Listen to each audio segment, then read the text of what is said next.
ба ҳама салом дӯстон. Коронавирус тамоми ҷаҳонро ба ташвиш овардааст ва имрӯз мо наметавонем ин мавзӯъро сатҳи назар кунем.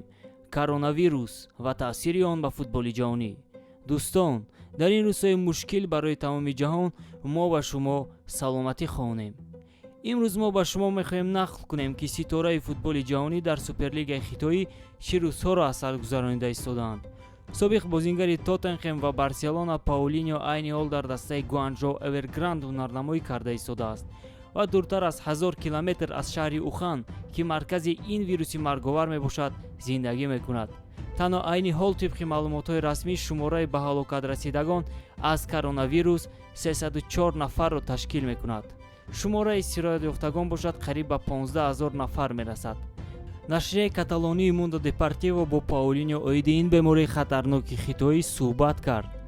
ростӣ мехостам ки аз пушти коронавирус ҳарчи зудтар Хитойро тарк кунам, хусусан барои оилаам ғам мехӯрам, аммо моро бовар кунониданд ки мо метавонем оромона ин ҷо бошем.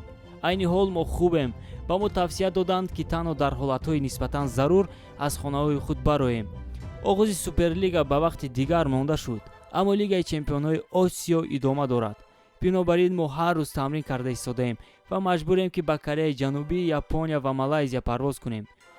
дар ҳақиқат оғози Суперлигаи Хитой ба вақти номуайян гузошта шудааст. лига бояд дар охири моҳи феврал оғоз мегардид.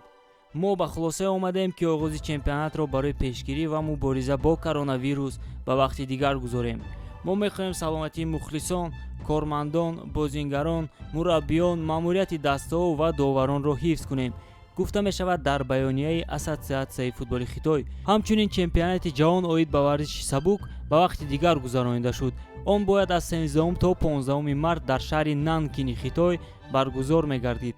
ба ғайр аз ин, Конфедератсияи футболи Осиё ба хулосае омад ки макони баргузории рақобатҳои интихобии бозиҳои Олимпии 2020-ро тағйир диҳад. қаблан хабар дода шуд ки рақобатҳои интихобӣ аз 3 то 6 феврал дар ҳамон шаҳри Ухан, ки маркази ин вирус аст, ба нақша гирифта шуда буданд. акнун барои сироят наёфтани футболбозон ин бозиҳо дар Сиднеи, Австралия баргузор мешавад. қисме аз футболбозони машҳур мехоҳанд ҳарчи зудтар Хитойро тарк кунанд. аз он ҷумла Марлан Фелайни, Марко Арнаутович, Паулиньо, Муса Дембеле, Эдион Икала, Саломон Рандон, Оскар, Яя Туре ва Халк. тибқи маълумотҳои нашрияи Спортсмейл, ин футболбозон аз агентҳои худ хоҳиш карданд ки ҳарчи зудтар барои онҳо дастаҳои нав ёбанд. вариантҳо албатта дастаҳои аврупоӣ ё дастаҳои кишварҳои арабӣ, ки он ҷо мисли Хитой маблағи хуб ба даст оварда мешавад, ба ҳисоб мераванд. 28 январ Шанхай Сипк дар доираи Лигаи Чемпионҳои Осиё дар майдони хонагии худ Бурирам Юнайтедро аз Таиланд қабул кард. бозӣ бо сабабҳои муайян бе мухлисон доир гардид ва бо ҳисоби 3-0 ба фоидаи хитоиҳо ба анҷом расид. ҳамлагари машҳури Шанхай Халк оиди коронавирус фикру ақидаи худро баён кард. мутаассифона аз пушти коронавирус мо бе мухлисон бозӣ кардем. албатта мо намехостем ки ин кор шавад, аммо ин беморӣ хело хатарнок аст. Халк дар шаҳри Шанхай зиндагӣ мекунад, ки айни ҳол он ҷо 153 нафар гирифтори ин вирус ҳастанд.